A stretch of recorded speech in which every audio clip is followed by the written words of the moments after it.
8:07.5 here on this 4th day of November, near 2018, Anno Domini. This is the Den, Ken's Den. The views expressed by the host during his monologue are those solely of his own, not those of Westfield State University, the radio club, our underwriters, or Bob Plass looking funny at me across the board. And now... It's because you have two heads, Peter.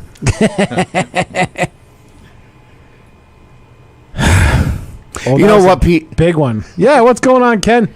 I actually have the day off today. Ooh. You know, in December, things get messed up. Mm-hmm. I open up on Saturdays at the shop, so I can sit there and wait for nobody to come in to shop at a small, locally owned business instead of going to the 4-letter word, the mall. In years past, I would just get showroomed. That's where folks come in just to check something out in person and then buy it online once they get an education. But that has seemed to die down. Some folks still come in with their pen and paper to write down model numbers after they see something in person, as if I'm displaying that 40-inch panel just for them to be a looky-poo before going to www.buymeyoucheapbastard.com. And I know when you are showrooming me. When asked about specs, come on, people rarely buy a 40-inch television on specs. Right. I usually say the manufacturers are trying to save money and don't provide brochures anymore. You can go to their website if you need a specific number. And of course, there's the person who says, I'm only interested in a 120 hertz television. The first thing out of my mouth is what? They don't make those? No. Do you know what 120 hertz means? The answer is no. Most of them are 60 hertz. Actually, very few are 60 now. The answer is usually no. So the next thing I ask is, if you don't know, why are you requiring that? This is when I get the stare. Oh, my friend told me to get that. Or my partner said to look for that. Oh, please be honest with me. Your children are next door at dance class or judo class, and you're doing research before going to www.cheaperthanlocal.com, right?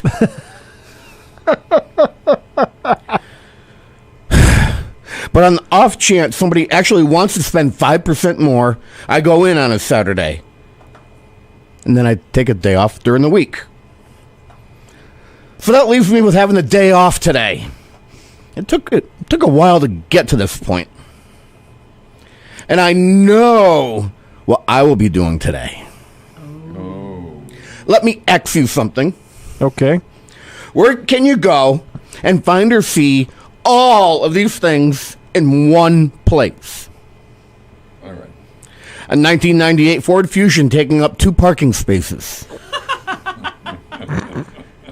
Used diapers on the ground. I know. Oh. Employees smoking 10 feet away from the public entrance. Without me? A carton of ice cream in the bread aisle. A pair of panties next to the Campbell's soup.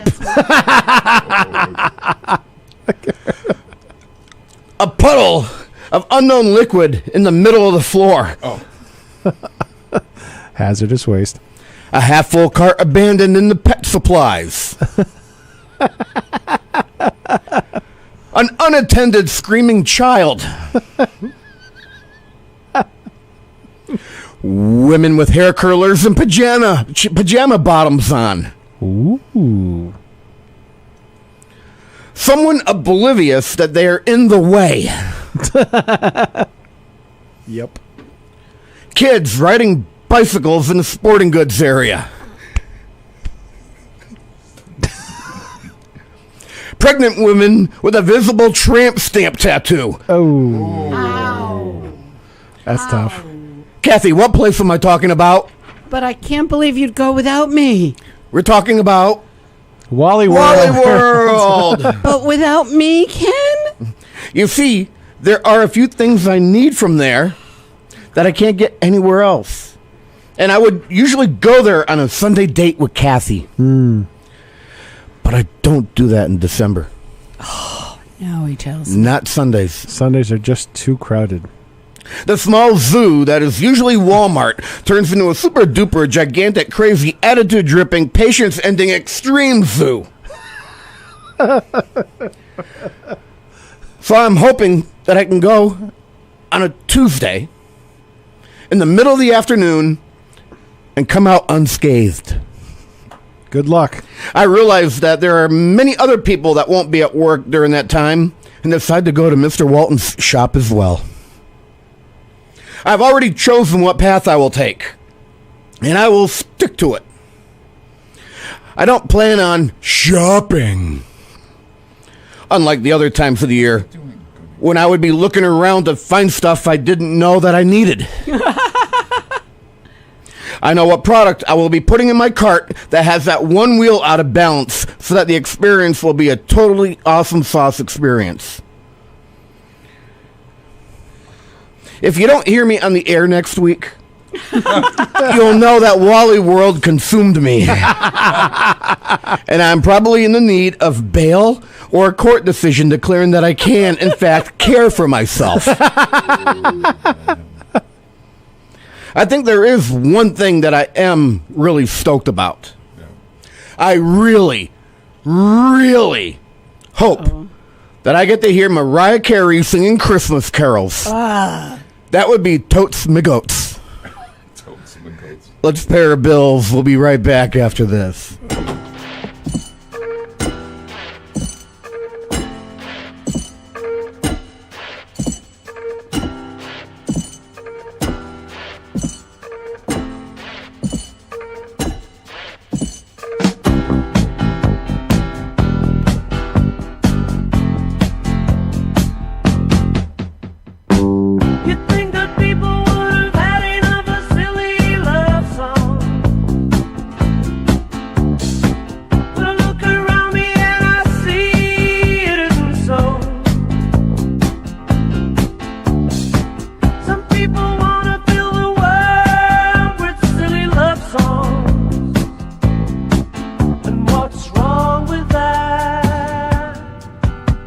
I'd like to know, 'cause here I go again. I love you. I love you.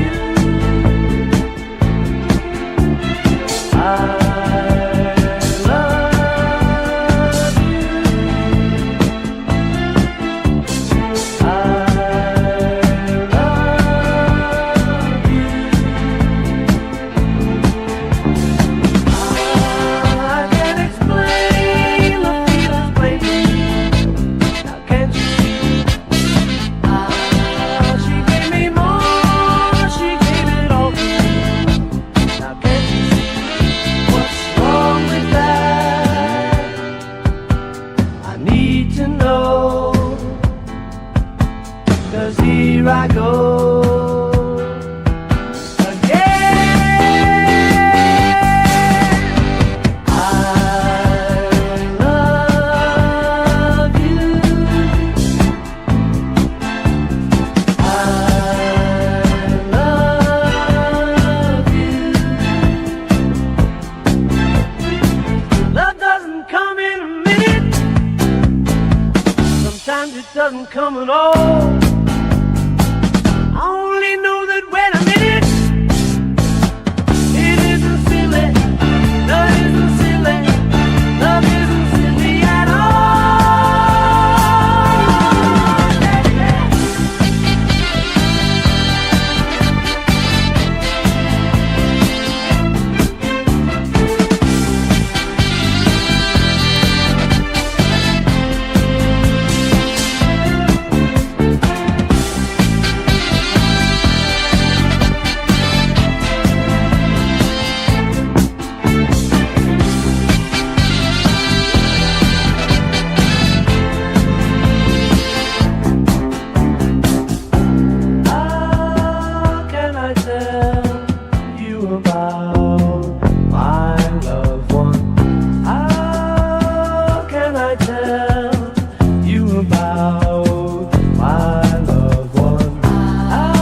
Support for the community programming of WSKB is provided by the Barnes & Noble College Bookstore in the Ely Campus Center, offering Westfield State t-shirts, sweatshirts, and gift merchandise, all of your academic needs, and offering textbook materials in new, used, ebook, and rental formats. Available at the bookstore on campus or online at westfieldstate.bncollege.com.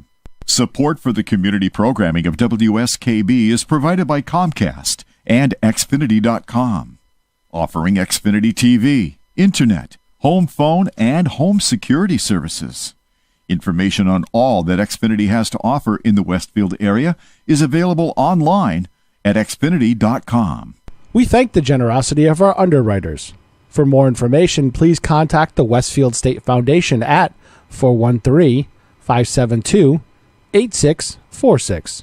Discussions of local politics, events, happenings, and miscellany potpourri. Ken's Den, Tuesday, 8 to 10. Live from the campus of Westfield State University, this is 89.5 FM, WSKB, Westfield. 8:29 and a half. Yay, That's two. we did it. It is the 4th day of December in the year 2018. Anno Domini. This is the Den, Ken's Den, Ken Stomsky, in front of the microphone, and I am looking over to the Radio Millennium Board to see if I am queued up, and I am not. So I had to wait for Pete to queue me up so I can properly say, in front of the Radio Millennium Board, Peter Coles, Kitten of the Keys, Chairman Meow, the December dork of the... No, something? December. Duke of the Dials. Okay. You can call me Dork if you want. I've known you The long dork enough. of the dials. How about that, Bob? I've known you long enough. Kathy Palmer, side that's chick extraordinaire. I be here. Good morning, all. You be here. I be And you know what? Yeah, Held over from the 6 to 8 time slot. I have held Bob over is the Lassen word, here. yeah. And I'm going to get right down to it. Oh, yeah.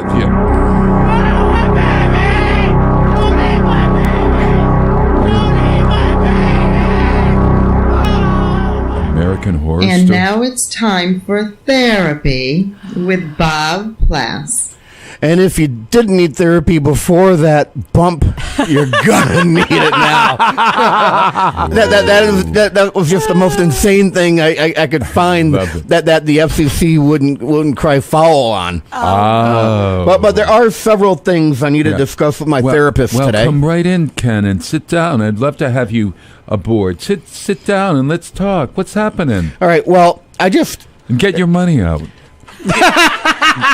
It's one of those things, Bob, where it's another one of those I was right, you were wrong, why don't you just accept it and admit it type of things. I was right and you were wrong. Okay, You've been, all this past season, you've been poo-pooing the American Horror Story series. That's right. Yes. All right? Yes. Well, here it is in the Jeers section in the TV guide. But it's only in the TV guide in the Jeers section because of the horrible wigs that some of the people wore. Other than that, were wigs. Oh, terrible. Other than that, yeah. What did it say? Apocalypse was easily one of the best seasons so far. I must have been watching the wrong channel or something. I don't. Maybe I was watching Laverne and Shirley or something. But it was so awful. It was, honest to God, American Horror Story. Honest, you have experts I love disagreeing with you. I know. Oh, but and Ken, I'm disagreeing with you on that one too. Well, Ken, as your therapist, though, it looks like it's made you happy. This part right here, me showing you wrong, makes me happy. You like to have your therapist. You like to one up your therapist, huh? What's that all about? You overcharge me. That's why. Oh yeah. Oh God. Okay, I'll give you. Okay, so I got that out of the way, but there is something on my mind. What is it? Tell me. Oh, that's a bigger one than the rant. Spit it out, Ken. Nobody right now outside of 4 or 5 people have any idea how Kenny Stomsky saved the Christmas tree lighting on Saturday night. You saved the Christmas tree lighting on Saturday. Yes, I did. There could be a play. In I know as your therapist, I really applaud your heroism. What kind of claptrap is that? There was no heroism involved. Tell us about it. Brains. Tell us about it. It was using your Regale mind. us, Ken. But nobody knows I saved that whole tree lighting ceremony. Explain it to us. I made it because of me. It worked and it happened. Good for you. Now tell us what had happened. Well, JP and I are down there Saturday afternoon. Right. Setting up lights and sound. Yeah. And 4:30 or so, well, maybe 5 o'clock. Around 5 o'clock. Yeah, that's when you called me. Poof, I remember. The tree turns on. Whoops. The tree turns on, but the tree lighting wasn't supposed to be until like 6. Right. So Jay has his nose in his laptop. And I'm like, Jay, the tree is on. So we're like, oops. So the only thing we could do was what? Unplug it. Unplug it. So you unplugged the city tree. Yeah, we couldn't have it on. No, I know it. Really, yeah. So then we go back to continuing our setup. To get the lighting ready, yes. And then about 15 minutes later, I go to Jay. I go, Jay, do we know if that's going to turn back on when it's plugged back in? Oh, my gosh. And he looks at me with a stare, and it was not a yes or a no. It was like, Yeah. So we plug it in, and the tree does not go on. Cross your fingers. Oh, no. That's when you called me. And you called me. And you didn't have a direct contact to anyone for that. No. I said, I'll call the mayor. Should I call the mayor? And you said, I'll get back to you. And then I was worried because I was thinking, I'm bringing a parade down to light something that's not going to light. So Jay and I are operating on the tree now at this point, trying to figure it out. Yeah. And because we had an internal view, I'll just say that, we found a timer controller module. Wait a minute. Explain that internal view. I can't say any further. You're just going to have to use your imagination. Somebody must have crawled inside of the tree. Don't give anybody ideas, Bob. And we found a timer controller module that was, it could see the outside. And so the tree was on a timer and just... no, it wasn't. It kind of on a timer. It was on a dusk to dawn setting. So it was using an optocoupler to figure out when it gets dark. Technical. So when it gets dark, the tree comes on. When it gets light, it turns off. Yeah. So it was in that setting. So when we plugged it back in, tree wasn't going on. Well, because it's out of cycle. So we found another setting on the timer which left it on all the time. So we figured we just when Mayor Sullivan goes 1, 2, 3. We would plug it in, and instead of him using the fob that he usually has, the remote control. Sure. So we figured that out. So we knew that the tree would in fact light at 3, 2, 1 or 1, 2, 3. Yes, right. And then at 5 minutes to 6, G&E shows up. 5 minutes to 6. The parade is taking off at 6:15. G&E shows up. I'm like, what's going on? And we're like, it was set for dawn to dusk. And like, no, that's not what it should be. And we're like, well, it was. Yeah, it was. Yeah. So they reset something. We plugged it back in, and they promised that the remote controller, the fob that the mayor had would work. Mm-hmm. And at that point, we're like, all right, we knew it would work. For reals, right. But doing what we're doing, if it doesn't work, it's on you. Yes. And it did end up working. So thank God, because 1 year we went to light the tree and it said same thing happened. It didn't light. Yeah. And it didn't light. Yeah. And it didn't light. So nobody in the city now knows how I well, maybe my 22 listeners know how I saved the Christmas tree lighting, and I feel kind of bummed out that I was like a superhero, and like nobody knows. Nobody knows. Nobody knows about it. Here's what we're going to do, Ken.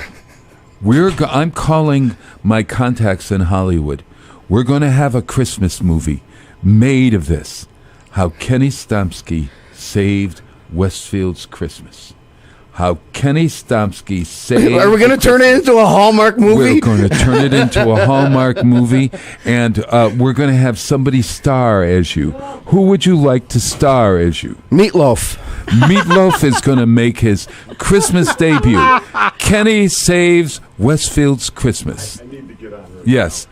Okay, go right there. Here, Mayor Sullivan, I've brought him in, and you're a co-conspirator in our therapy now. I gotta laugh. Is this on? Yeah. Not only did Kenny not save Christmas, he almost destroyed it. Because let me tell you what happened. What? I tested the tree as I was going around the green to make sure it was going to work, and then watch these guys jump under it and unplug it, and I'm thinking to myself, Oh, you turned it on. oh my God, what's going to happen tonight when I go? So I tested the tree at exactly the time he stood there going, the tree just went on. Oh, no. That was me. This is great. You can't make this up. I was laughing all the way from my car into here right now, thinking to myself, what are the chances? We were all just dumbfounded because we were like, oh, no, the tree just came on. That was me. That's an even better story. You have all of our contact information. We couldn't have got the heads up. All I wanted was, who'd have thought that you would be sitting there watching it go on? It was on for me. I clicked it on, it went on. I clicked it off, it went off. It was all good. When did it go off? Because it was on for probably 5 minutes. No. Maybe to you, Ken, to it you. seemed like 5 minutes. It was I just needed to test that clicker because there's nothing worse than standing in front of We had to 300 kids. unplug it in order to turn it off. I unplugged it and started playing with the timer. I'm like, oh my God, that could have been catastrophic. Yeah. All right, you two. But guess- between Jay and I, we have one brain between us, and we got through it. Note to self: next year I'll call first and say I'm going around the tree here. All right, but guess what the Christmas musical is going to be next year? Just gave you oh great my, ideas. oh, this is very good. We're going to have the Hallmark movie, and we're going to have somebody come in, and Mayor Sullivan, you're going to be played by maybe Alec Baldwin or someone. Alec Baldwin and Meatloaf He does a good Trump. I don't know. That's true. How Kenny saves Christmas. Yeah. Well, come to find, I still saved it. Yes, and With Kathy the Palmer's information I had. Kathy is going to write this into gonna next write year's the Christmas musical next musical. year. You That's can't make that exactly up. right. I guess I don't need Unbelievable. therapy now, Bob. Well, listen, that doesn't mean you don't pay for it. Put the $50 down, when and people we'll see you in a when bit. people mess with you, it's not in your head. Right. Right. All right. All right. Now, All man, right. I'll send you a check. I would love it. Put your money there, and All right. and I'll see you next week. Thank you, therapist Bob. I've got to go off. I got Time to for see Regis and Kathy. I got to get home for Regis and Kathy. Hasn't been that for a decade. Yeah, well, I wouldn't know. I don't know. But at any rate, hey, Still there. I'm Bob, going get out out and volunteer. Get out and volunteer. on the other side of the break, Mayor Sullivan and City Council President John Beltrandi.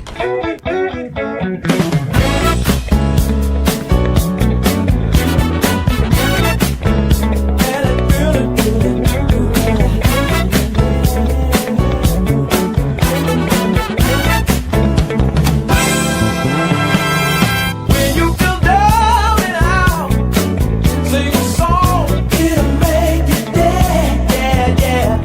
You will have to shout out loud, sing a song,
Support for the community programming of WSKB is provided by Westfield Bank.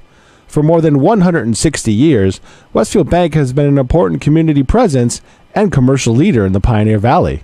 With convenient full banking services in Westfield, West Springfield, East Longmeadow, Agawam, Feeding Hills, Springfield, Southwick, as well as Enfield and Granby, Connecticut, visit us on the web at westfieldbank.org. We thank the generosity of our underwriters. For more information, please contact the Westfield State Foundation at 413-572-8646. Discussions of local politics, events, happenings, and miscellany potpourri. That's what you'll find on Ken's Den, Tuesdays from 8 till 10. Live from the campus of Westfield State University, this is 89.5 FM, WSKB, Westfield. All right, we're going to do it once more. And this time, no mistakes. 1, 2, 3, 4. Good morning. Good morning. It's great to stay up late. Good morning. Good morning to you. When the band began to play, the stars were shining bright. But now the milkman's on his way. It's too late to say goodnight. So say good morning. Good morning. Good morning. Good morning to you. It would be grander than to be in Louisiana in the morning. Oh, I'm sorry. I thought we were still going.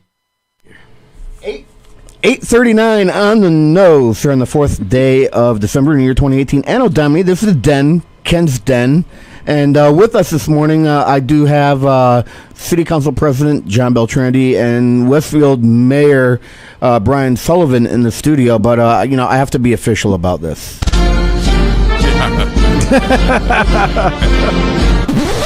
It's time for a visit to the corner office with Mayor Brian Sullivan. 89.5 That's impressive. Oh, that's a keeper. I made that about 2.5 years ago when I thought that you were going to be coming in here monthly. But I have these gentlemen. Then I got my own show, and we don't. Yeah. You don't need me Dennis anymore. doesn't do that. Yeah. I gave him. I think I gave Pete a copy of that. I'll have to remember that. Yeah, we'll have to remember that Tomorrow, for I got Send it to me again, just in case. Maybe I'll hit it at the top of the hour again. Yeah, too. okay. All right, so I have these gentlemen in here just to go over the accomplishments that we had in 2018, because there were actually many accomplishments that a lot of people don't talk about. Right. Because we only talk about things that piss us off or things that are wrong. And there's always going to be things that piss us off or things that are wrong. Correct. But we work on those as well, and we find ways around that. Through that. Well, I tend to hope there's always accomplishments too, Ken. I mean, that's what we're doing today. It's the end of the year. We're in December. We're getting ready to kiss off 2018, and so I thought we'd go over things that we did in 2018 instead of beating you two up on any local issues. However, I will open up. I will open up the phone lines just for comments. We're not going to get in any debating or anything because that's for election season, and it's not going to solve anything. But we will take comments in the studio line. 413-572-5579 brings you in. You see, Brian, that's one thing you don't have at the Tech Academy right now or downtown on the Green. I got an active phone, and now and then I use it, and people actually call. 413-572-5579. What are some of the highlights of 2018 that you can think of? Well, I don't even know where to start. I mean, we between schools and roads and budgets and. Well, I think, if I may, go ahead. I think one of the biggest accomplishments was getting us through the water issue. Yep. Yeah.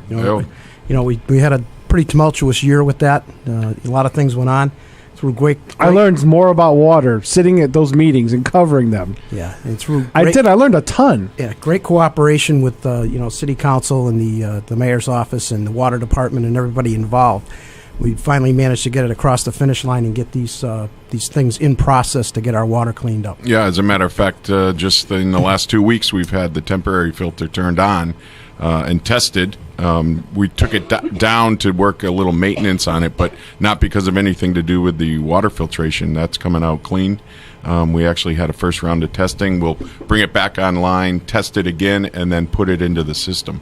as we go. But there was a lot of work. There was a lot of information. Let's be honest. It's a huge project. It's a huge undertaking, and it's going the way I was hoping it would go. Now is we need to clean our water first, and then while we're still doing the lawsuits and all the other residual stuff that comes from that. Right. There is a lawsuit going on regarding this, and that's why you may not have heard much from City Hall or City Council, because if you have a lawsuit going on, you don't really want to be out talking about it. Yeah. Right. It's there's a fine line between information and talking about stuff, and there's a couple lawsuits, as a matter of fact. So we've all had to be very careful on what we talk about and how we talk about it. But the bottom line was to get the clean water back to the people. So get the water back, and then also have the lawsuit, which you can't really discuss. But the thing is, or the important thing is that the town's not standing here doing nothing. They're being very proactive in this. Yeah, we've actually been notified or recognized, I guess we're recognized by some of the other towns and cities that we did do things like we took a proactive approach to get the water back. So you're seeing other it's a national problem, by the way. It's not a Westfield issue. It's across the country. Westfield just happens to be in an extremely unique situation of, one, it's affected our, the contamination has affected our drinking water, but we also own the property that the Air National Guard is on. So, there's a whole lot of things that go into it that make Westfield special. Sometimes you don't want to be special, but we are in this case. Well, fortunately but that's for why us, it takes a while. The fact that we own that, does that make it any easier, or does that make it tougher? Well, it makes it tougher in one respect because we're actually the land owner, so it's our property. We have to clean it.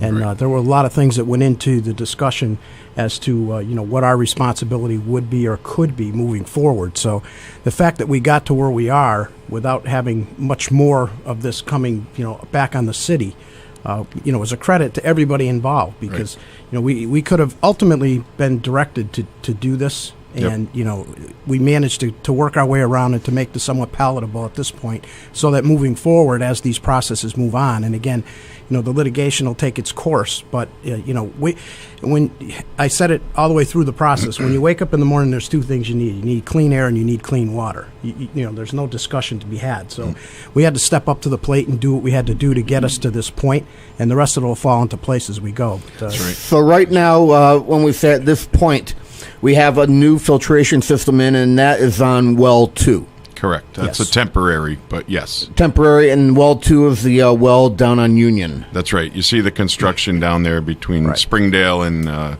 Paper Mill and Union. That's well 2. Right. So number 1, which I believe is up on Hoyoke Road. Yeah, the where entrance are we with is that? Where are we with that one? That one is right now is below any of the limits, so that's actually the active one we have going right now.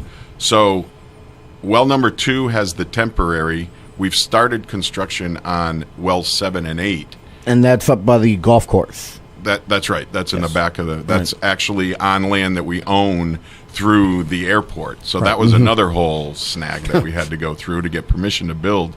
But there's a permanent solution being built on 7 and 8, and when 7 and 8 are up and running, which is about a year from now, I'll say a year and a half from now. The temporary filter at 2 will be moved to a permanent place off of Dry Bridge Road, Holyoke Road, in the back in that area there. The solution up at well 7 and 8 is it the same type of filtration that we're using on 2 right now? It is. It's the carbon filtration, and it'll be a permanent fixture. And 7 and 8 are the 2 biggest wells we have on the north side. So once that unit is up and running, that's the most water we can produce. So 1 and 2 almost become backups. Right. So that's kind of the flow of things where we're able to get the temporary done on number 2 the fastest. So that's what we did, and now 7 and 8 are at the same time being built. What are we looking at for maintenance with these filtration plants? Well, it depends what you have. I mean, there's going to be change of carbon over time. We don't know yet. I mean, they're telling us 5 to 10 years it could be. It could be sooner if it's more contamination. So you're constantly, and the DEP and the EPA will be putting us through, testing constantly to test this stuff. So we're looking to keep it below detectable limits that's being produced from these units, and then maintain it as we go along. But that's all part of, and that's why this lawsuit is so difficult. That's all part of the lawsuit also, is we know there's a maintenance piece of this that comes after. So we're trying to not have the burden of the maintenance fall onto the citizens. We don't want the burden of any of this to fall on the residents, quite honestly. I mean, we've put our best foot forward in getting the filtration units up and running and get the clean water, but none of this should fall on the residents at the end of the day through the legal system. I think everyone in the city, no matter what side, quote unquote, they're from, would agree with that. None of us should have to pay for that. No, we're all in agreement. We didn't cause the problem. We know that. Although, unfortunately, right now through the bond, we are paying for it. Now we'll be paying initially. Yeah. But that was, like John was saying, we didn't have an opportunity or a choice really not to fix our drinking water because we just didn't know what was going to come next. And so we needed to get these units up and running and working. So now we will have two systems running forever, probably, whether the contamination is cleaned out or not. Those systems will be there. Became a public safety issue, really. Well, because definitely. if you're down to one well and that one well for some reason breaks, the north side's without water fairly quickly. We experienced that when we had a pipe break near the college, a year and a half ago? Yep. When we had low water pressure on the south side. So the system is good and it's fairly robust, but it's also there are weak points that identified and fixed. Let's not lose sight of the fact that the infrastructure itself, that's right, aside from the contamination, is somewhat antiquated. And there was a lot of things that need to be done to bring that system back up to where it needs to be, such as the water towers and some of the connections with the outlying areas. So this was just another part of it, but it all came together at the same time. And good in one respect because we get everything fixed at once, but bad in the other respect that it all hit at once. And it was very overwhelming, and there was such a wealth of information that was out there, and some of it was helpful, some of it wasn't helpful, because, again, we're not unique to this problem, but we are in some respects. So it's not just a rubber stamp that says that we're the same as these other 15 or 20 places that may have the same type of thing, because it's a different thing. And so what we did in the process, and, everybody was involved in this, in putting this together, the system as it is now is adaptable. So if something comes along and we need to deal with something, they can add to and change some of the components of this thing so that we don't have to go through this whole process all over again. That's right. It's like a modular setup. It is. And like the mayor said, the testing that goes on as these things come on will kind of dictate where we're going to be as far as maintenance moving forward. But I think that, in the grand scheme of things, the design work that was done based on the information that we have, and I'm always careful to say that, based on the information, the best stuff we have today, this was the best option for us. And I think that, that moving forward, I hope we all look back and say, hey, that was a great idea. It was a great decision. And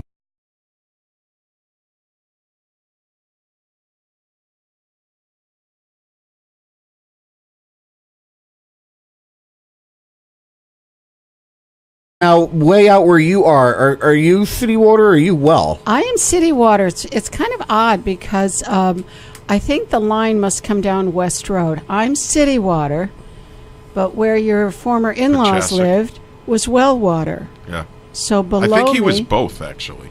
I think he had a well and a city. Yeah, I don't know. Back in the day. Back in the day when that was allowed. Because I remember something in the paper about 2 years ago, somebody on Union, they were on city, but they wanted to dig a well for irrigation, and it was not allowed because they were already on city water. Yeah. Interesting, but I do have city water. It's fine. What about people with wells that may be up on the north side and possibly affected? Well, the DEP did a long-range testing schematic, and they took over the private wells, actually, and did testing in them. There was 3 wells originally and then a 4th one later that all came above the standards. And those 4 locations have filtration units in the house coming off the well water. So everything else has been tested and below any of the limits that they did. So those got tested also. Is this any similar to, I think it might have been 20 years ago, 3 and 4 down on the south side? Similar in how we're approaching going after it, but different chemicals, different stuff. That was tobacco, fertilizer. That right? was fertilizer and stuff that they that was done with the tobacco barns. I know a lot tobacco about that. farms. Okay, go ahead, John. Just so happened that I owned the property that abutted the wells, and that's where the filtration system is now. But that was EDB. That was from the fertilizers and things from the tobacco fields that migrated down towards the thing. But the difference between that contamination and what we have on the north side is that the EDB actually comes to the surface, and it kind of, the compound kind of rises up, and you can get rid of it. So it's a little bit easier to deal with. It's not quite as intense as the PFAS. Yeah. But that was remedied pretty quickly after the system got put in, and everything down there is working fine, and the wells down there are, you know. And that's why when you talk about maintenance, there's a lot of unknowns, because the maintenance on wells 3 and 4, they've never changed the carbon in those. It's what that carbon was doing and what it was supposed to be doing has been good, and there hasn't been any breakthroughs since they built that, and that was 20-something years ago. I think. It's got to be all of that. Yeah, and I shouldn't say never. I from the best of my information, recollection, it's never been. It might have been early changed. Actually, I asked that question at one of the meetings, not too long ago, and the response I got was never. Yeah, I think. And testing will tell you when something like that is starting to break down. I mean, that's what the testing is for. Well, the testing right now with the new wells we test before it hits the system, in the system, and when it comes out of the system. So you got a before, a during, and an after. And you can see the results of what's going in, what the carbon is actually doing, and then your end product. And the end product, like I said, the first round of testing has been below detection limit. So that means it's doing what it's supposed to be doing. How long does it take to get results from a test?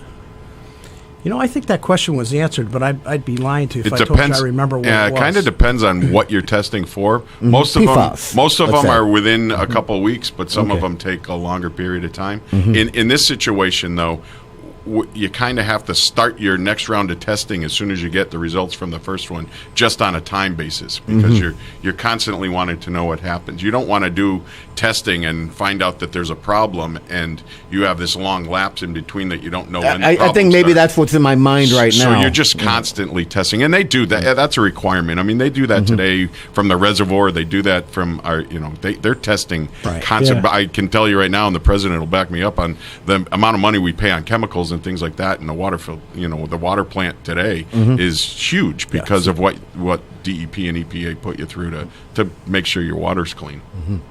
Yeah, so open up that tap and use the water. Yep, that's right. Yeah, never has those wells been above that were in the system. So I want to make that clear. Some people complain about stuff that never really got there. So well 2 was taken offline prior. 7 and 8 and 2 were taken off prior to ever being above the limits, but we knew what was coming down, and it was almost and American Epic did it first with 7 and 8, but took them offline prior to them going above the limits, because we knew DEP and EPA were changing what the limits were going to be, and so we just proactively took them off to be on the safe side. So 1 has been running constantly. Right. Excellent. I think we beat the water to death. Yep. It's 8:56 in the morning. Pete, let's do both my quarter of and top of the hour, and we'll be back on the other side.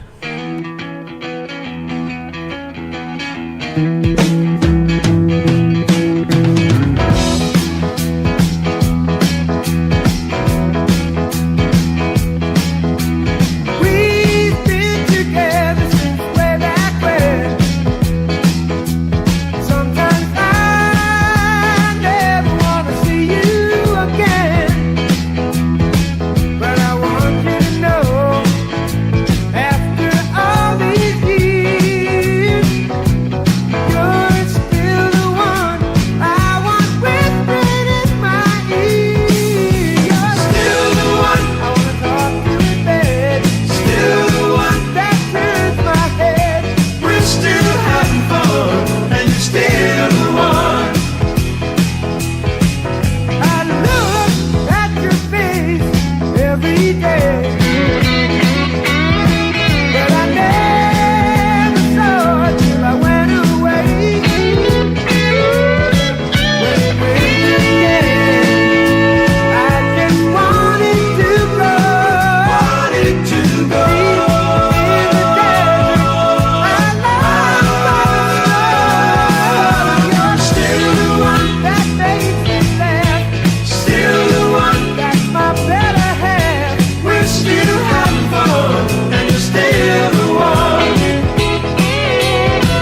having fun, and you're still the one. You are still the one that makes me proud. Still the one that I dream about. We're still having fun, and you're still the one. You are still the one. You're still the one. We're still having fun, and you're still the one.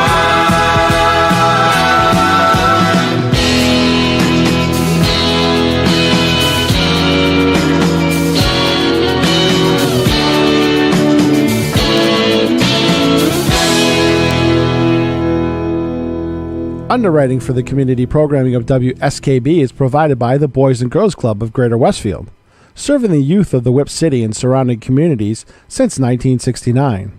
For more information on the Great Futures Club for ages 3 to 5, happening weekdays, and the Club Teen Center for ages 11 and older, weekdays from 6:30 till 8 p.m., go online at bcgwestfield.org or visit the club at 28 West Silver Street.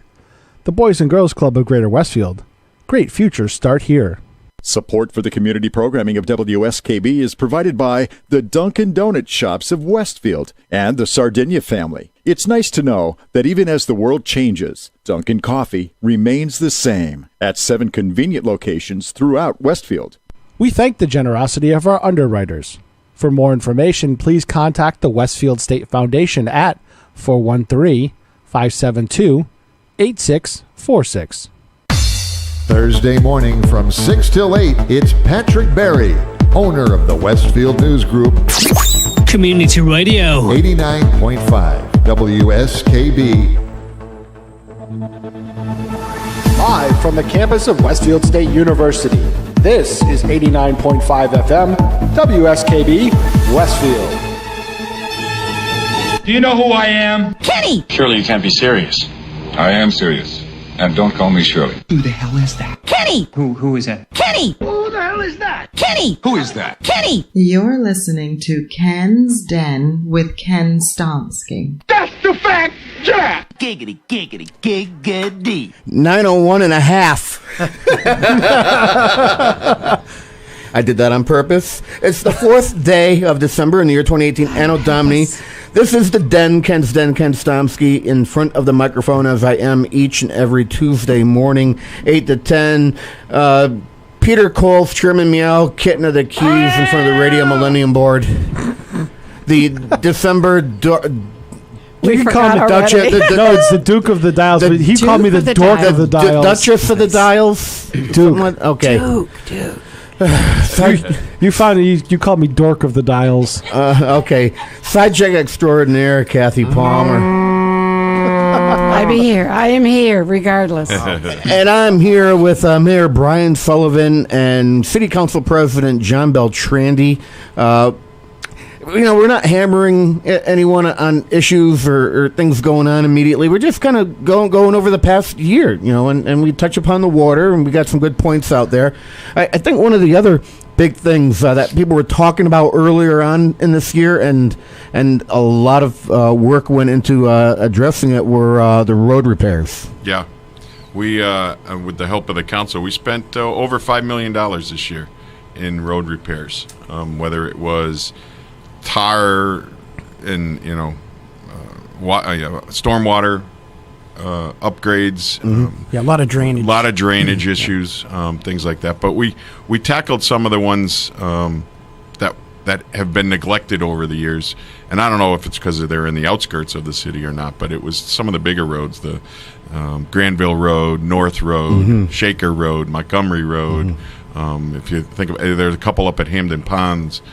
Some of the ones on the outsides, and downtown has had most of the work done over the last 5 or 6 years, but the long roads that we have on the outskirts needed attention. So we got them. We used, like I said, over $5 million, which if you talk to Dave Billups, that's the most ever done on road repairs and upgrades. So kind of proud of that we've tackled some. We're not done by any stretch. And we're doing more of that in-house.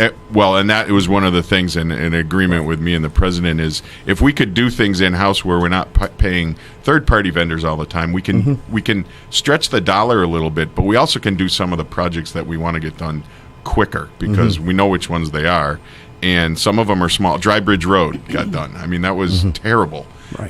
But that got done in about 4 days once we started to do it. It's not, ideal. We didn't rip things up and reconstruct everything, but we repaired and got some, longevity out of what we did. So right, and a lot of the repairs that are being done with some new processes, things that weren't available to us a few years ago, and the technology's changed a little bit, and reclaiming some of this stuff and reusing it.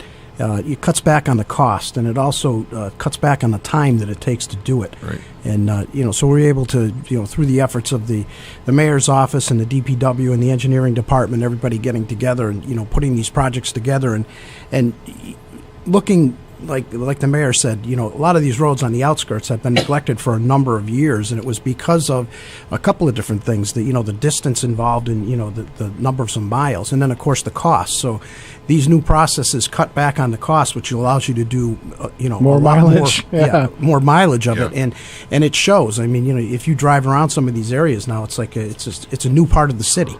Yeah, Granville Road was unbelievable. I had to drive up there for something. And North whole Road section in part of Lockhouse Road. I mean, all of those areas were really in tough shape. And we did the other Cabot Road. Cabot. Yep, that got done. And there were some other areas. There were some upgrades to intersections, things like that happened. It's a work in progress. I mean, when you have the amount of roadway that we have and the size of the city that we have, you're never going to be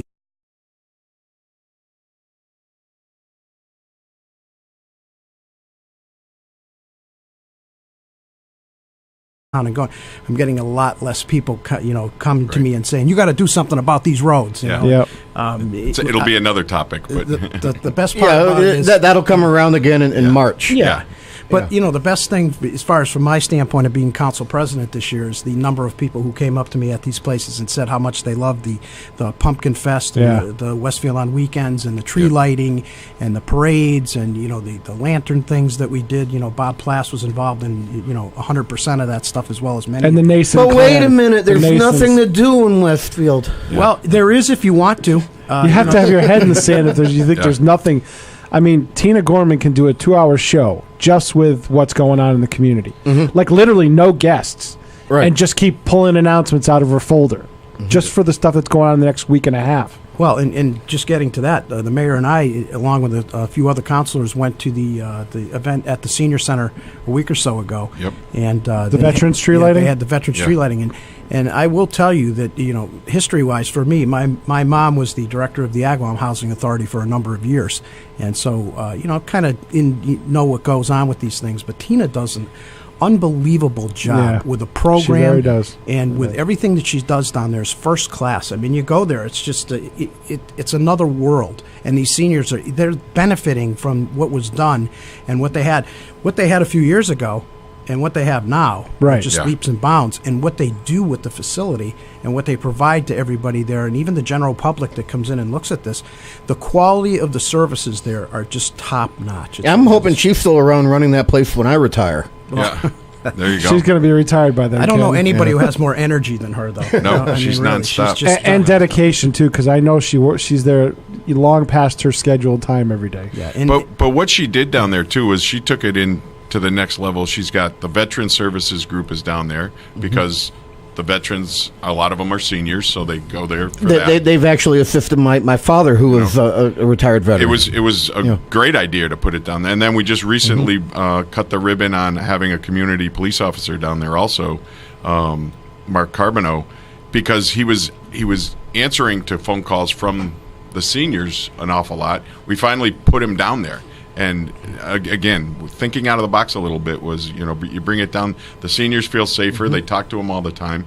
He reacts to things, so he's right there for him. So there is a lot going on down there. You can talk about Tina Yeah, and all across the city, there's a lot going on. It's not just there; it's the Boys and Girls Club. The mayor's involved, intimately with that all the time. There's always things going on, and like Kenny said, everybody says, "Oh, there's nothing to do in Westfield." Well, you got to open your eyes. If you want to do something, just take a look. There's something there to do. Bob Plass is one that always says, volunteer. And, There's a we million also, things going on. I'd like to see new faces once in a while. We even have things here in the city available because there are families that don't want to spend $100 to go to something, but we have things here. You have Stanley Park in the great weather. Come on. Yep. What city has a park where you can go to and picnic and hike and play games and have a playground for nothing? Yep. For absolutely nothing. We also have the Athenaeum, the Boys and Girls Library just opened up.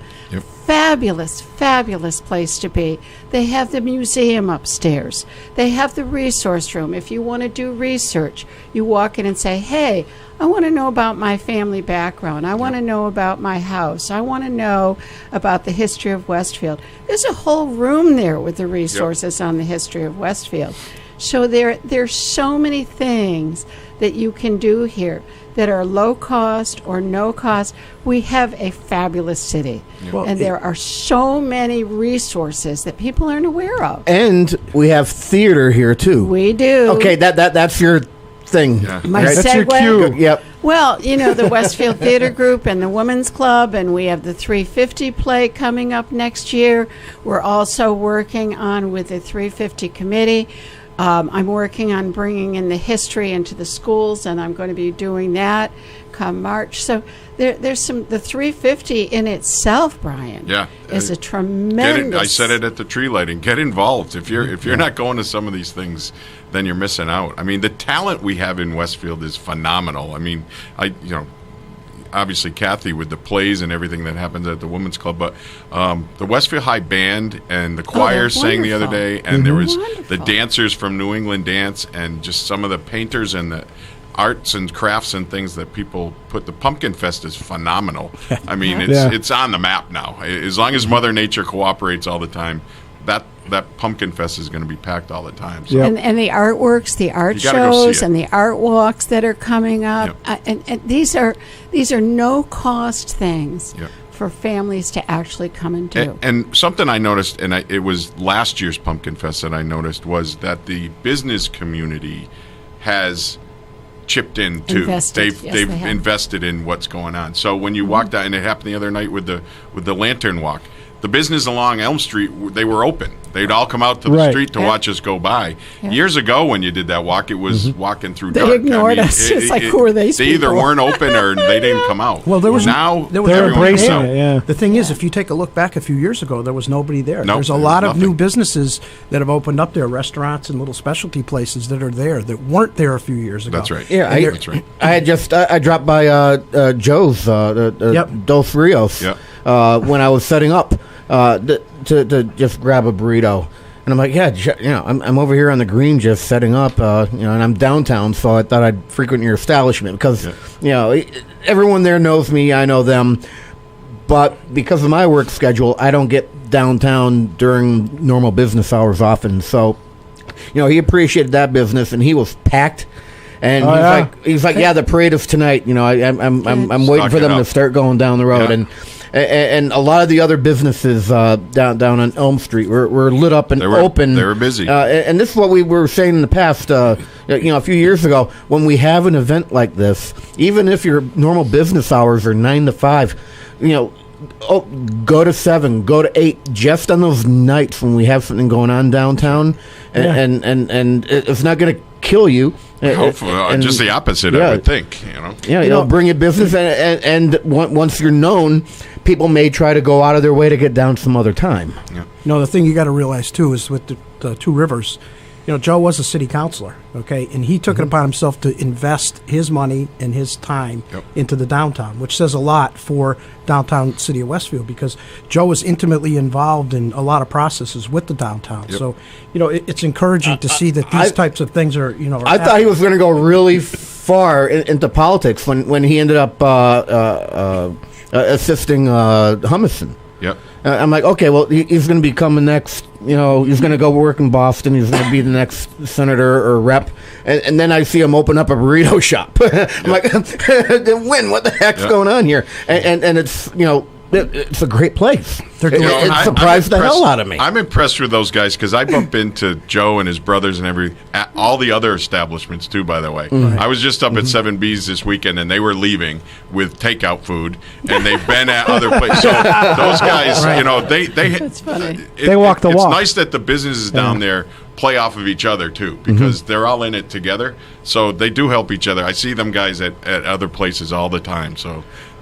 Kudos to them. They work hard at it. Yeah, and when Pete and I broadcast live from the taste that we have downtown in the end of August, we see the businesses, welcome with open arms and trying to be a part of the community, and we even get friendly rivals going back and forth between some of them downtown now. Yeah, that's a lot of fun. Yeah.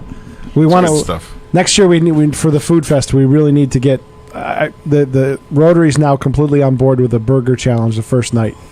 Best burger in Westfield. So those are the existing. We got a couple other new companies opening up really quick. If you walk down Elm Street the other night, you saw the scaffolding outside of the old Piccolos. The old Piccolos. I did see that. They should be opening up a high tech company coming in that we worked with, and he chose Westfield. For all the reasons that we want to hear about. He liked the community atmosphere. He came there and he liked the bike trail and the fact that his employees want to be able to walk to go get a coffee, walk to go get lunch, maybe hang out at night, after work and have a couple drinks downtown. And they want to live down there too. So it's Nice. one of those. We're going to see about 20 new employees at the first quarter of 2019 down there. And then we have a large one that, again, it's some of the stuff's in front of John and the council right now, filling up O'Colony's building which is up on the north side. That's a huge piece of property. We're going to see about 80 new manufacturing jobs happen up there rather quickly. And the good thing about that, too, is some of the I even got the buy-in from the Ward 1 counselor because Marianne is very protective of her turf up there. I'd agree with you. Is that new? So, no, that goes back. But I don't think it's a secret. I had her, she's not anti-business. She's very particular on what business goes where, but this one is going to be manufacturing. They're going to be bringing in the materials by rail, manufacturing it there, and then trucking it out. So we eliminated half the trips of trucks just by having it come in the rail that already exists. So Pinsley Railroad is happy as can be because they just added a brand new customer, and the business spin-off of this is going to be really good. But it's filling up O'Colony, which closed a couple of years ago, with 200 and something employees at the time. So, and while we're on that subject, I just want to give kudos to the mayor's office, but also to Joe Mitchell.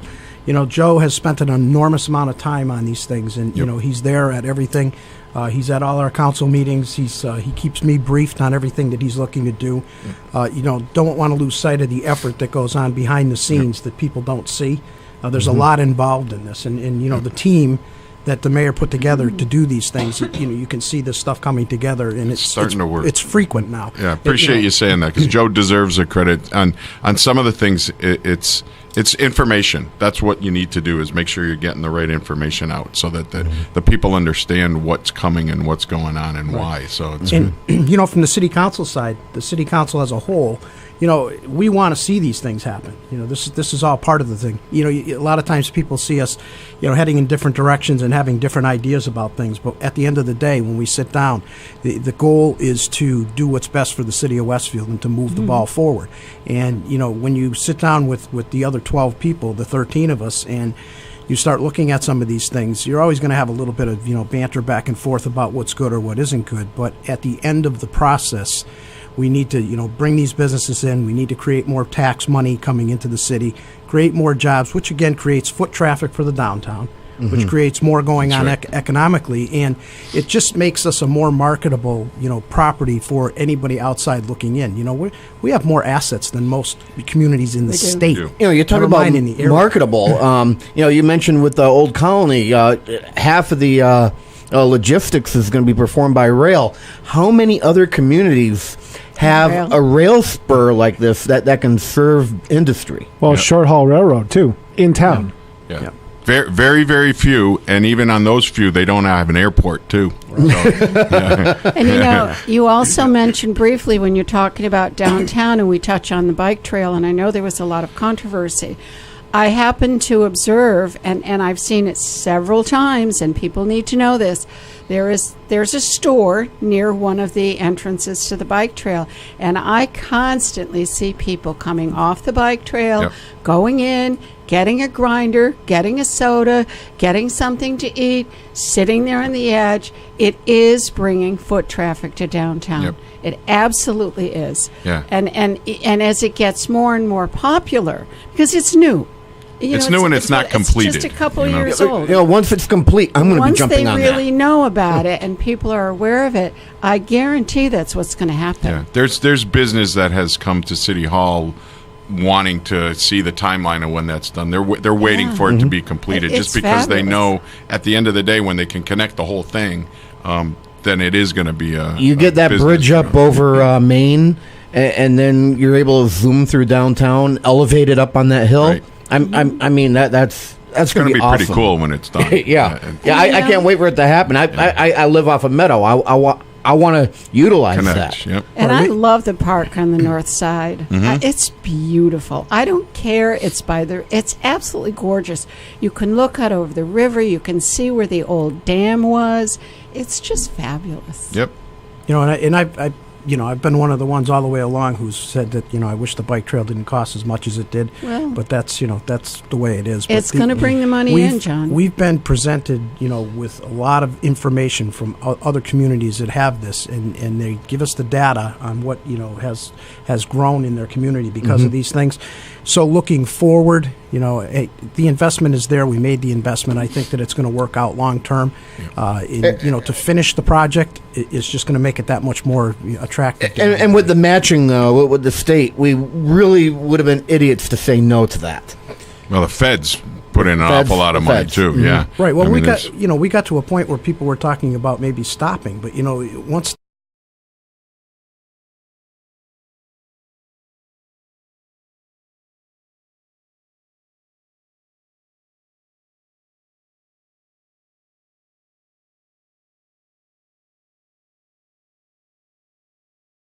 That investment is going to come back to us, over and over again.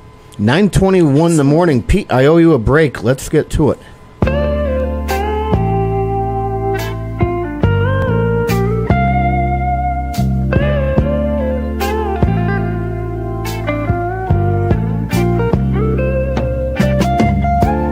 Baby hair with a woman's eyes, I can feel you watching in the night. All alone with me, we're waiting for the sunlight.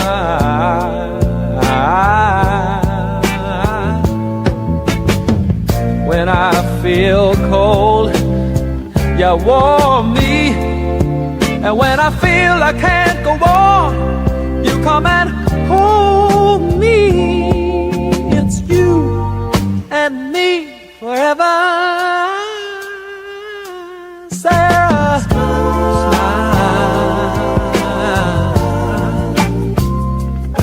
Oh, won't you smile and laugh for me, Sarah? If you feel like leaving, you know you can go. But why don't you stay until tomorrow? If you wanna be free,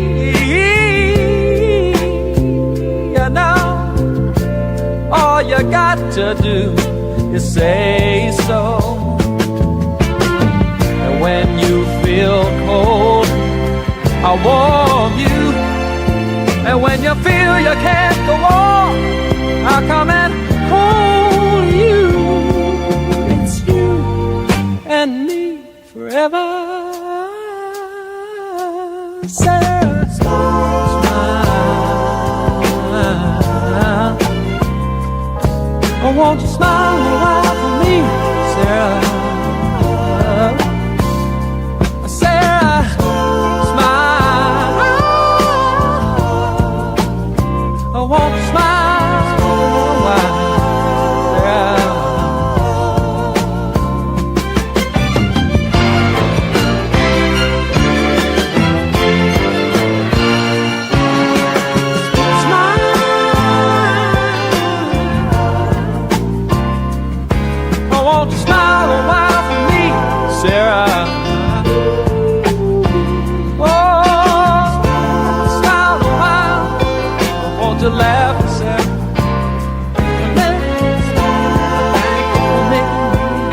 me feel like a man, not keeping me crazy, crazy. Smile, wow, wow.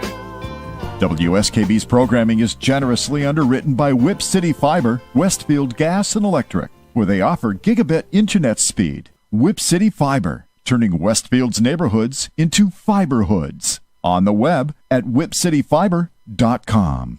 We thank the generosity of our underwriters. For more information, please contact the Westfield State Foundation at 413-572-8646. He rules the roost on Thursday from 6 till 10. It's Patrick Berry. Community Radio. 89.5 WSKB.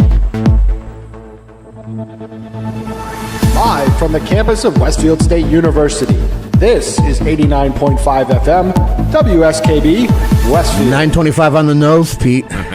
You know, we are doing it this morning. Yeah, some days we get lucky. This is the 4th day of December. I have City Council President John Beltrandi and Westfield City Mayor Brian Sullivan in his house. I've got 5 minutes left to go with the mayor, and then I'm going to dismiss him. Actually, I'm not going to dismiss him. He's just going to leave. Go down and see the principal. I've had that happen before. He's going to get out while the getting's good.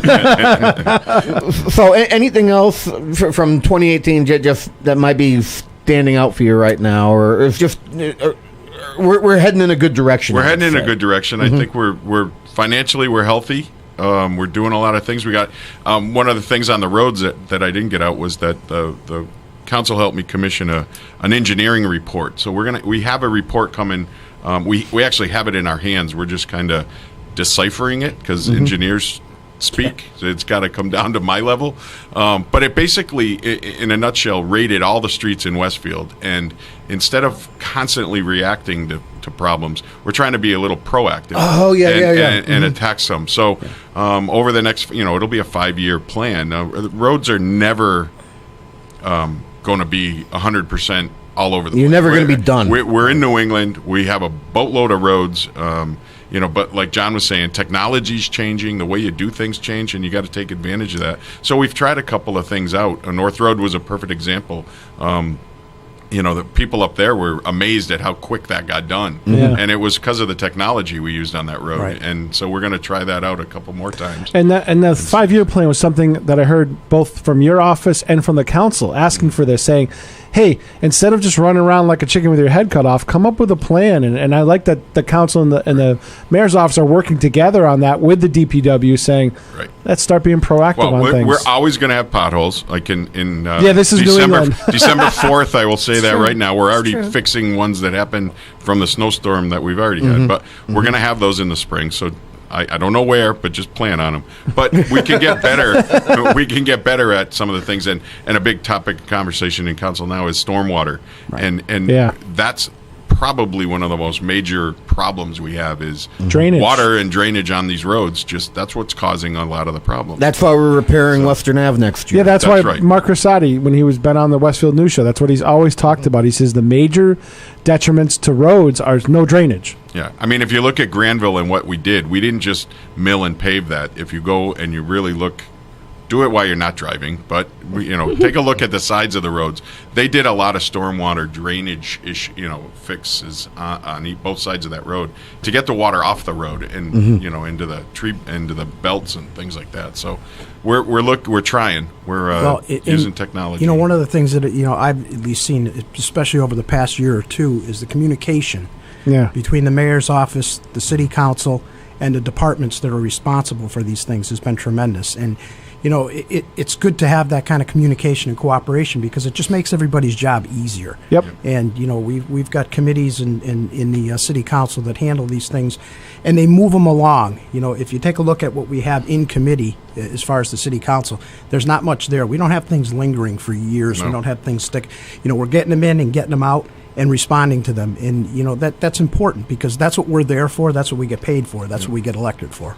Yep. And you know what else? People also have to know if they have an issue, rather than complain to their neighbors or somebody else, they need to call you. They need to call their councilman. They need to say, my road isn't draining. Yep. Instead of going, oh, they never fix it. They never come. Yep. If you don't know, Yeah, we started a thing a few years ago called See Click Fix that's online, and that was to report issues, and it people can be need to road know that. issues, it Yep. can be tree issues, it can be, anything. It doesn't even have to do with roads, but that has taken us to the next step where we're documenting and logging these complaints, so that when somebody says, "I've been complaining for 5 years and it hasn't been done," we actually can go back and look and say, "You know what? They're right," or, "Well, no, we fixed it once. It's a chronic problem and we got issues," or, "Hey, get out and get that tree because it's unsafe." Again, trees are like streets, by the way. Westfield has a ton of them, and we're not going to get to them all, the day you complain, but that's a public safety issue too. So we're responding to that stuff as best we can. Before you jet out, I want to see who we have on the phone. Steve. We have a caller coming in. Good morning. You are on the air.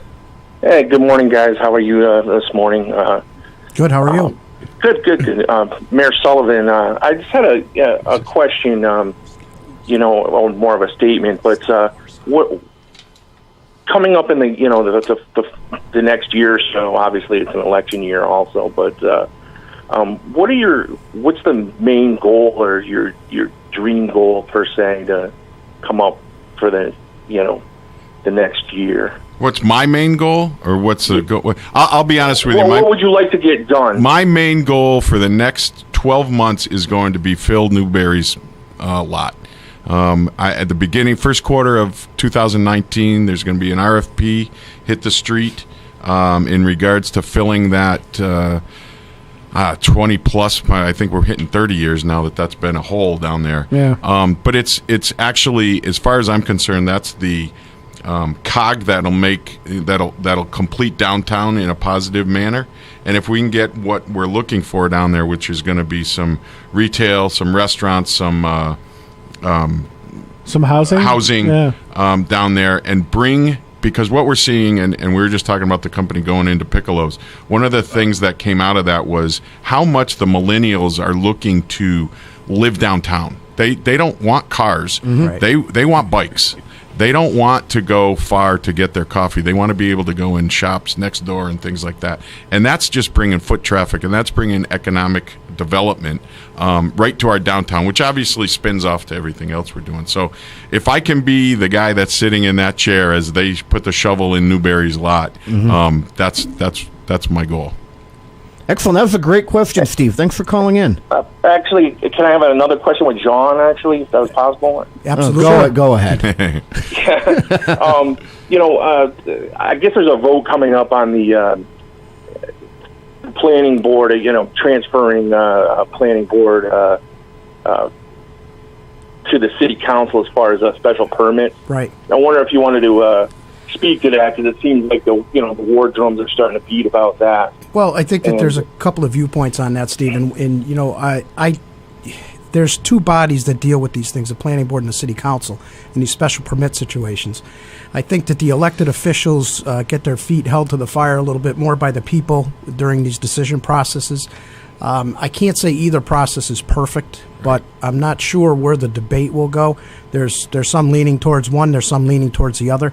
But I don't think losing control of the city council part of it is what I'm in favor of. I'd like to see the city council retain some control of that process. I just think it's better all the way around than having one entity be responsible for that whole thing. Yeah, and what's the next big project for the ad hoc committee for you guys? Well, ad hoc... Probably Cabot Road area. Cabot Road is on the radar. It's in process. Joe Mitchell's got a lot of things going on with that. We've had some discussion about some of the downtown issues. There's a number of things, but nothing that jumps out that we're red hot on. Springfield Road is that project is going on with the Nabil and the light. With the traffic light. That of course is under some area. State control, and there's some issues there with that. So as a whole, the ad hoc committee is looking at a number of different things, and we're trying to get the things done in a timely manner. But there's a lot of times there's things that come into play that slow that process down. All right, thanks, guys.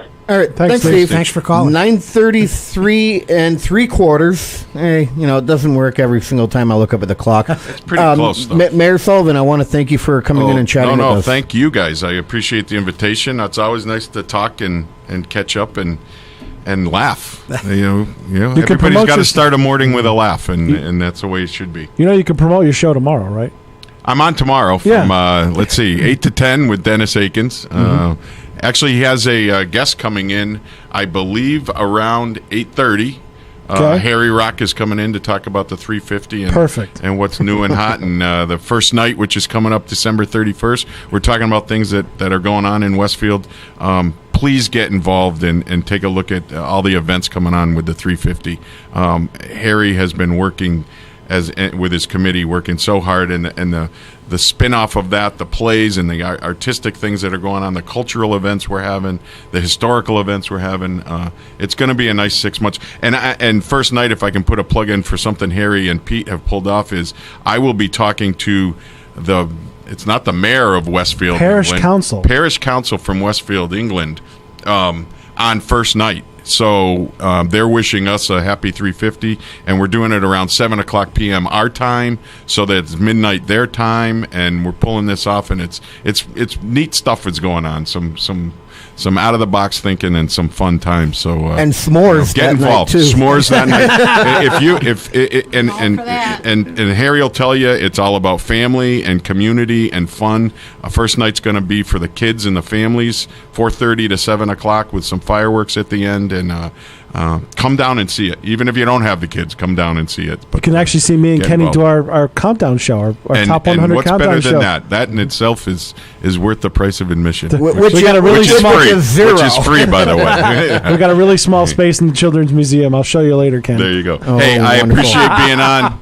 Have fun with the rest of the show. Thanks Thank you, again, guys. Brian. We'll be back after this. Thank you, Mr. Mayor.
WSKB is provided by the Barnes & Noble College Bookstore in the Ely Campus Center, offering Westfield State t-shirts, sweatshirts, and gift merchandise, all of your academic needs, and offering textbook materials in new, used, ebook, and rental formats.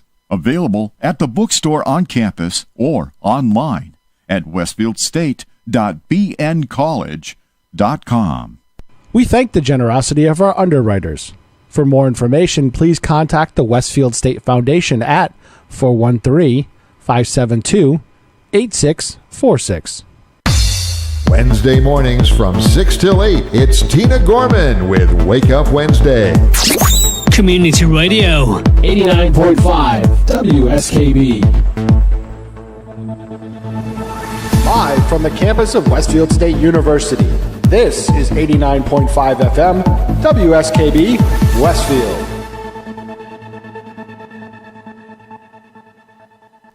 Okay, I was going to come back to something, and you know, it didn't happen.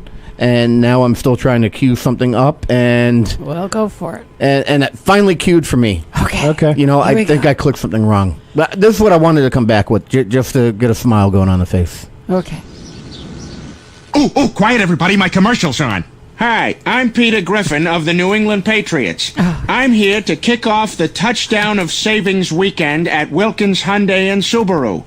We will blitz the competition, and in no time, you'll be driving your new Hyundai or Subaru right to a touchdown. At Wilkins Hyundai and Subaru, we have Hyundais and Subarus. That's awful. Ken's Den brought to you by Wilkins, Hyundai, and Subaru. I played that for you, Kathy. Oh, That was God help terrible. us. I do have to say, I'm very impressed with you this morning, Mr. Stomsky. You have been very controlled and very serious. This is I had the mayor in, for Christ's this sake. is a side of you I don't see often. John, it must be your esteemed presence that's Now you bringing know this why out. I brought the mayor. You needed backup. Usually it's squirrel and shiny thing, and Peter and I are looking at each other going, what are we talking about now? Wait, what? What? You don't remember anything of how I handled the election season last Yes, we year? were. Well, we had a list. Right. We had a list, and we were very good about sticking to that Yeah. list, which was interesting. When somebody said we were asking different questions, no, we had the same exact questions every time for everyone. So I'm impressed. I know now that you can rise to the occasion. Secret is out. I know. We shouldn't spread this rumor. Yeah, don't tell anyone. No, we won't. Shh. And the other 22 of you listeners Yes, 22. listening, Oh, God, we yeah, said it at the don't same tell time. anyone I can do a serious show here. It's only 21. I'm here.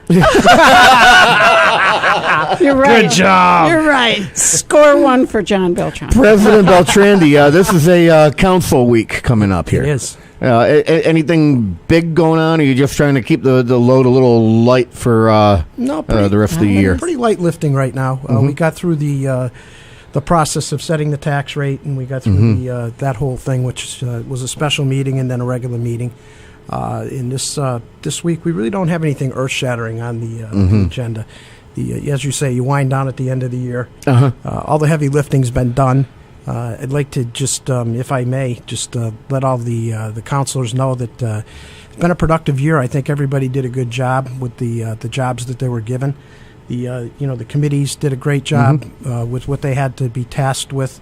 It was an unusually busy year because of the water situation and because of some of the other things going on.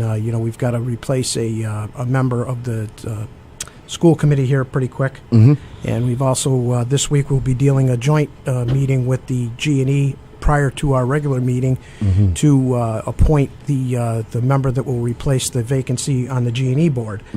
So there's been a lot in this year of being city council president. I've had a lot on my plate. Right. I've enjoyed it, but without the help of and I'm just gonna. I don't want to point out people in particular, but Councilor Figge is one that I do have to point out. I mean, you're chair of L&O and you're chair of finance. He'd make a great sergeant at arms for anything. I Absolutely, think. but Yeah. those guys are the ones that do most of the heavy lifting, and Ralph has, as usual, stepped above and beyond with everything he's done. Councilor Alley as well with his team. Mhm. This was a challenging year for those guys. Yeah. They had a lot on their plate, and they did the best they could to deal with what they had. Very responsive, and so all the councilors did a good job. I mean, we've got a team there that's very talented. We've got a team of people that have a lot of different ideas, not always the same, and and that's okay. Well, You can have differing opinions. But again, like I said earlier, and I'll repeat this: the nice thing about this council is that at the end of the day, after the discussion is over and the debate is over, the goal is to do what's best for the city of Westfield, the residents and the taxpayers of the city of Westfield, and that's what when you ask the mayor what his goal is, for 2019. I'm the president now. Whatever happens after, we'll see. But my goal for 2019 would be to continue to have the city council work together to move things forward and to help the people in the city get to where they need to be. I seem to recall the city council meetings, at least the ones that I was able to catch on Channel 15. How can I say this It was properly? contentious. And it's less contentious over the past year. Yes, thank you, Pete. So I kind of noticed that in watching the what's going on. Again, at the beginning of perfect word. At the beginning of the year, I appointed seats, which was something that met with some resistance initially, and I did it for the reason that I think has produced what you just talked about, is because it got people to be with other people that they wouldn't normally have to interact with. Okay, and it got rid of the little groups, and so what it produced is it produced a lot of healthy thinking and a lot of question asking by people in between these meetings to each other that stopped bogging things down on the floor. Right. Okay. And also, I like to keep things light. I'm one that can throw a comment out here and there, to keep things light, keep things light in the room, because I think it's important.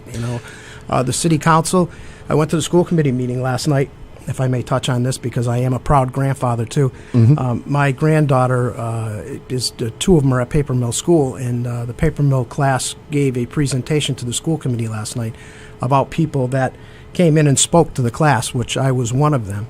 And they made a great presentation. And to watch these kids at 8, 9, and 10 years old stand there with a microphone in front of a room full of people, and they did a great job. I mean, it was, and not because she's my granddaughter, but I mean, I was stunned. I sat there and I said, wow, this kid's really got it going on. Yep. And these are the types of things that keep the community together, and these are the type of things that make the community thrive. And so when you look at the city council, I like to say that the city council has a job to do, but they also have to be part of the community. They have to be able to talk to people. They have to be able to be heard, and they also have to listen. And when people say something to them, you absorb it, you go, you try and do the best you can to accomplish whatever it is they're looking to get accomplished. But as a whole, you have to work with the mayor's office, you have to work with the city departments to get things done.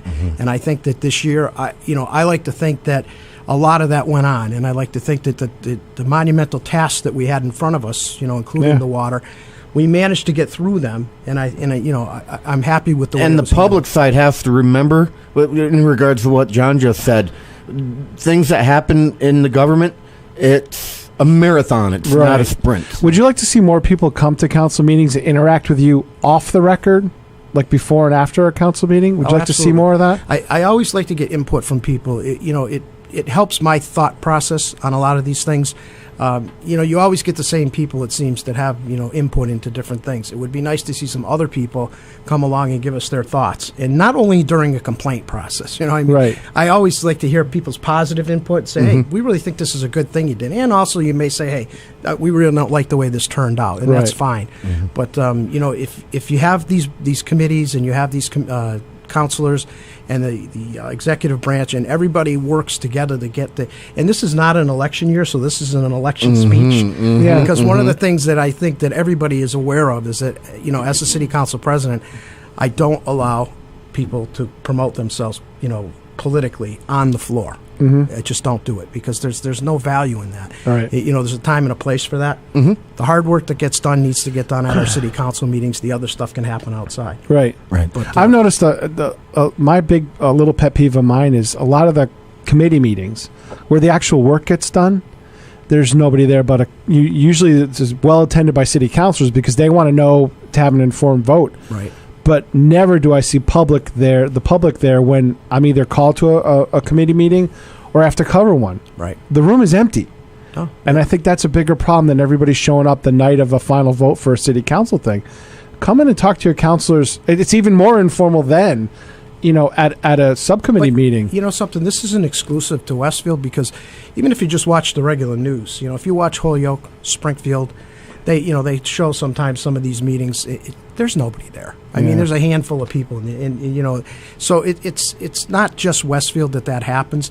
When people are irritated by something or there's a trigger, that's when you'll hear from them. Mm-hmm. Okay, and typically they don't want to come and speak in front of the city council because they just don't like to do that. Right. So they want to be able to call their ward councilor or an at-large councilor and say, "I need you to be my spokesperson there," and that's really what we're there for. I encourage people to come, but I also don't want to discourage them from reaching out to get their problems and their concerns out to the city council so that we can deal with them and get them on the floor for a discussion. That's important. But I think they also need to realize some of the process part of it too, that it does take time for something to get from start to finish or start to start. Right. There's a process that goes on, and sometimes that's long. Yeah. But I think that, in contacting your city council, you may be able to shorten that process too, because the sooner you get it to us to deal with it, the sooner it's going to get out there. Mm-hmm. John, I know you have a thing to do. It's 9:51 in the morning. I do. Anything you want to head out on? Yeah, I'd like to wish everybody a great holiday season and, a Merry Christmas. And I know the candlelight or the...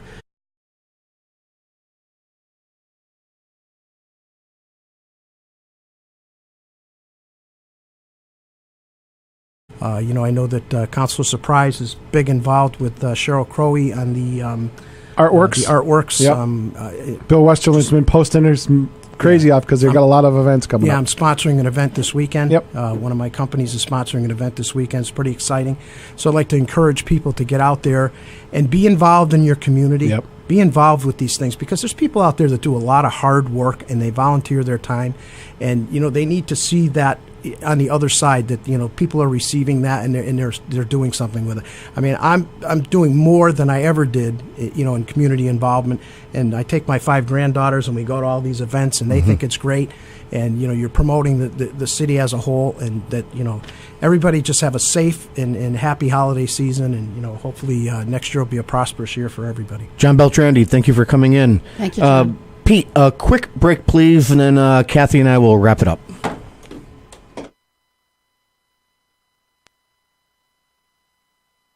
Support for the community programming of WSKB is provided by Westfield Bank. For more than 160 years, Westfield Bank has been an important community presence and commercial leader in the Pioneer Valley.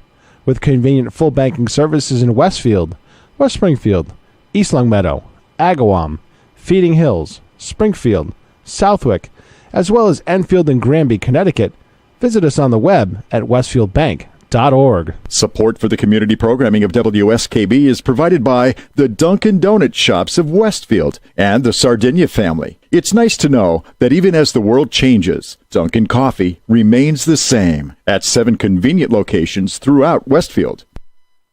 Thursday morning from 6 till 8, it's Patrick Berry, owner of the Westfield News Group. Community Radio. 89.5 WSKB. Live from the campus of Westfield State University, this is 89.5 FM, WSKB, Westfield. What do you want to do now? I got an idea. How about you all sit there quietly while I make dad noises?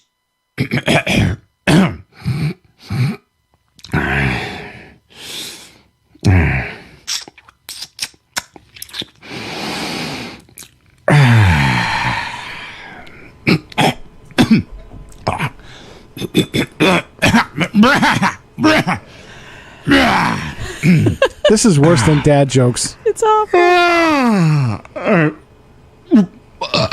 Oh, God. Oh, Lord. Oh. Kenny wants to go out on a high note, and this isn't it. See, they're gone, so we're done now, Peter. We're in trouble. I know. He's got to make up for it. No comment. No comment. I'm done. See? He's reverting back to our Ken. Kathy Palmer, thanks for coming in this morning. You are welcome. Don't forget to come and see Holiday Spirit this weekend at the Westfield Women's Club, Friday night, Saturday night, and Saturday afternoon. And I have to say, there is one particular song that absolutely brings the audience to hysterics. I will not tell you any more, but it's... Is it Baby It's Cold Outside? No. Oh, God, no.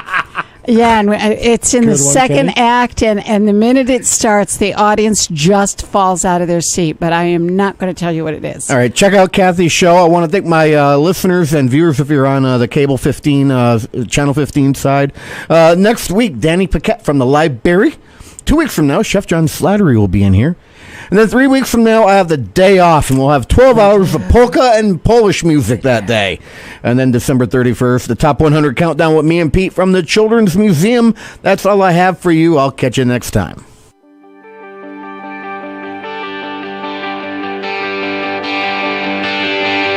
There's always something about coming back home. City lights approaching over the bridge and into this town. Traffic stalled but moving. The people tend to stay around. Familiar faces, the same old crowd, where people still know your name. Who is who and who's to blame for silly pranks before high school games of hockey, football, baseball, still the same. Generations go on past and mornings go by way too fast. We don't need another time. We don't need another vision, because we're here and now in Westfield now, still moving forward, built to last. Held on values we hold true, still raise high, red, white, and blue. We're proud this song, get the job done. Make some time for a little fun. Come see what we've done today. Westfield is here to stay.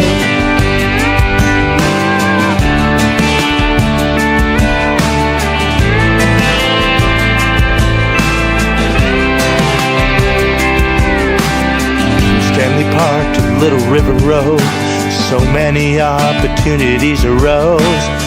Manufacture whips and arms and gear. The supply chain of the world starts here. Heroes rise when called upon. Police and fire and National Guard. Community will rise above to protect and serve in our backyard. We don't need another time. We don't need another vision. We're here now in Westfield now, still moving forward, built to last. Held on values we hold true, still raise high, red, white, and blue. We're proud and strong to get the job done. Make some time for a little fun. Come see what we've done today. Westfield is here to stay.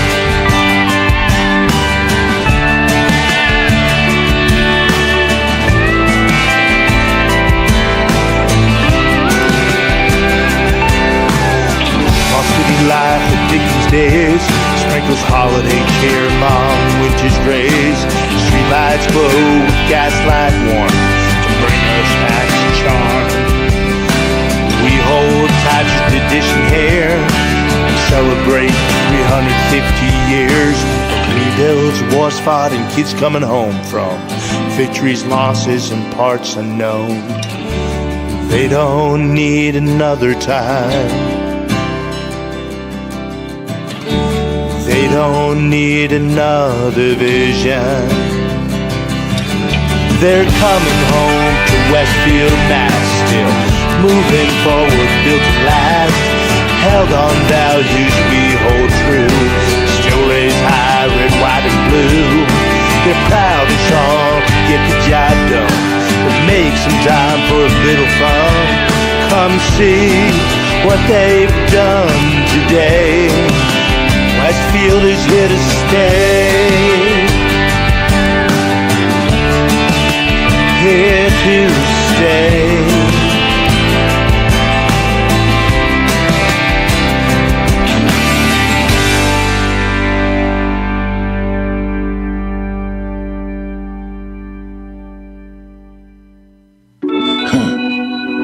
After all these years, what you said was true.